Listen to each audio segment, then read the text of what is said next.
aujourd'hui, au niveau de la société civile, on se rend compte que les acteurs de la société civile rencontrent de plus en plus de difficultés, d'obstacles dans l'exercice de leurs activités, autant pour la transparence que pour la bonne gouvernance. Quels sont les obstacles auxquels vous avez été fait face en tant qu'acteur et homme des médias? D'accord. Vous savez, étant togolais et vivant au Togo, c'est assez complexe et compliqué. Parce que d'abord, il y a le taux de pénétration qui est très faible en termes de connexion Internet. Et il y a la couverture qui est très faible et puis le coût d'accès à Internet qui est très élevé.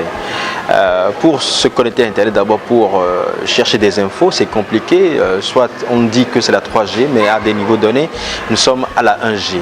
Et donc voilà d'abord une contrainte.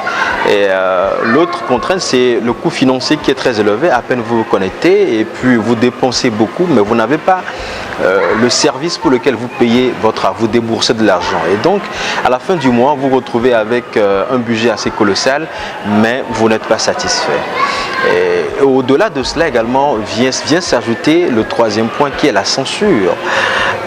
Vous n'êtes pas sans savoir qu'en 2017, notamment en octobre 2017, il y a eu la censure des sites internet au Togo. Carrément, tout l'internet a été coupé au Togo parce que les activistes, d'accord, pendant les manifestations, veulent donner l'information sur ce qui se préparait ou encore sur tout ce qui se produisait sur le terrain. Et donc, ce n'est pas tout le temps, hein, d'accord, dans l'intérêt du gouvernement qui y voit une menace et donc rapidement a décidé de couper carrément l'Internet.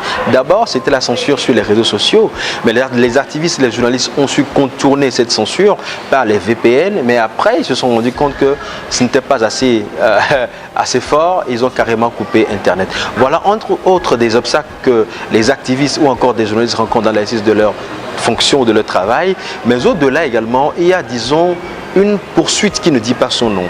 Parce que déjà, vous êtes cliché, vous êtes catégorisé comme activiste. Le mot activiste ou le terme activiste, ça frappe fort au Togo. Vous dites vous êtes activiste, ça veut dire que vous avez quelque chose contre le pouvoir en place. Vous voyez un peu, et donc on est tout de suite braqué. On se dit mais qu'est-ce que vous préparez contre nous? C'est soit on pourrait vous coller un procès pour une tentative de déstabilisation. Voilà entre autres des challenges auxquels les activistes sont confrontés sur le terrain. De ces challenges, lequel avez-vous déjà été confronté personnellement? C'est d'abord la censure, la coupure d'Internet qui rend carrément, d'accord, impossible le travail étant sur Internet. Vous ne pouvez pas travailler sans Internet. Donc du coup, ça anéantit tout le travail et puis votre engagement ou encore votre obligation vis-à-vis de vos clients ou encore de vos lecteurs, vous ne pourrez plus honorer de cet engagement-là parce que les populations ont le droit d'avoir accès à l'information et nous avons le devoir de les informer. Et donc, dans ces situations-là, on ne peut plus rien. Soit on était obligé, Togolais, de venir à Plaou, d'accord, pour chercher de la connexion Internet, pour envoyer l'information. Et encore que dans ces situations-là, c'est des risques qu'on encourt. Parce que si on te voit, d'accord, journaliste, traverser la frontière dans ces moments critiques-là, bon, Dieu seul sait ce qui pourrait arriver en cette période-là. Vous avez évoqué le fait d'arriver à la frontière pour avoir la connexion Internet. Est-ce qu'il y a d'autres stratégies que les acteurs de la société civile utilisent justement pour réagir et s'adapter face à ces changements? Bien sûr, souvent c'est des VPN que nous utilisons, d'accord, c'est des moyens de contournement.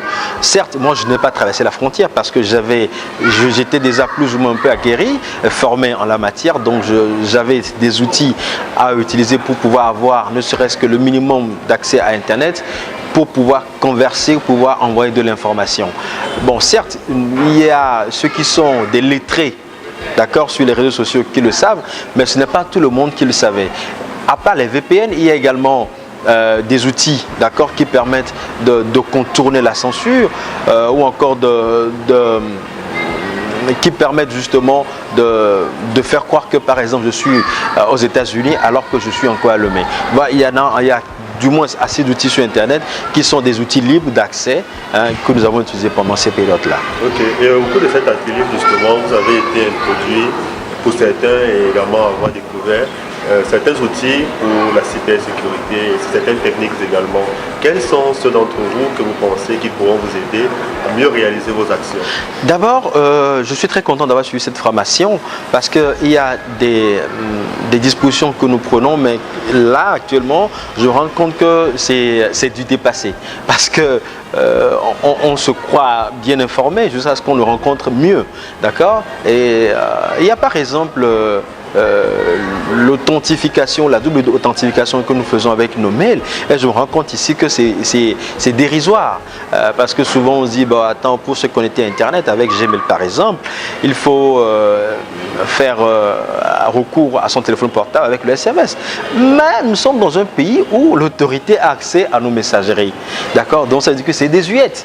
Au-delà de cela, nous pensions que renforcer les mots de passe de nos comptes ou les rendre assez longs ne va pas permettre d'être hacké, alors que selon nos formateurs, c'est archi faux, c'est des leurs. Vous voyez un peu, et ils nous ont également donné des outils qui nous permettront justement de savoir si, par exemple, mon compte est hacké, du moins si je suis surveillé, ou si la bande passante que j'utilise, il y a des espions là-dessus, ou du genre l'information que j'envoie, est-ce qu'il y a quelqu'un qui s'est interposé entre moi et le serveur. Donc autant d'informations qui nous ont été données, et on est assez aguerri, on est assez outillé pour intégrer ces dispositions-là dans nos travaux futurs.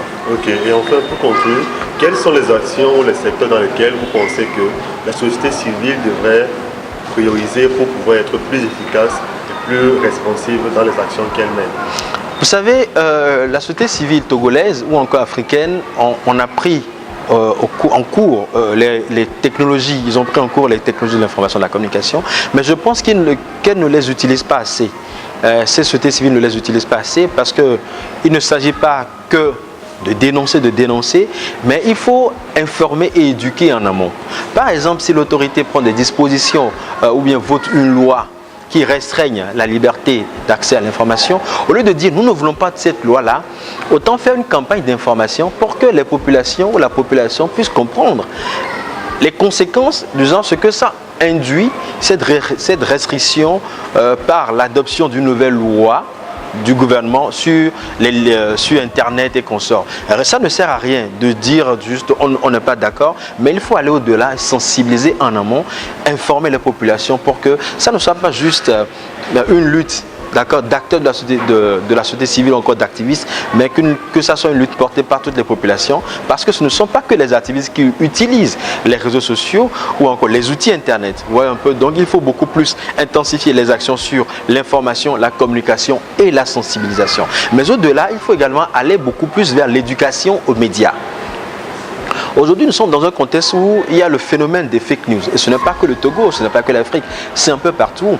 Donc il faut maintenant que la société civile puisse former, d'accord, les populations à être mieux éduquées aux médias pour savoir que telle information, c'est de la parodie, cette information, c'est monté de toutes pièces, ou encore c'est un contexte tronqué.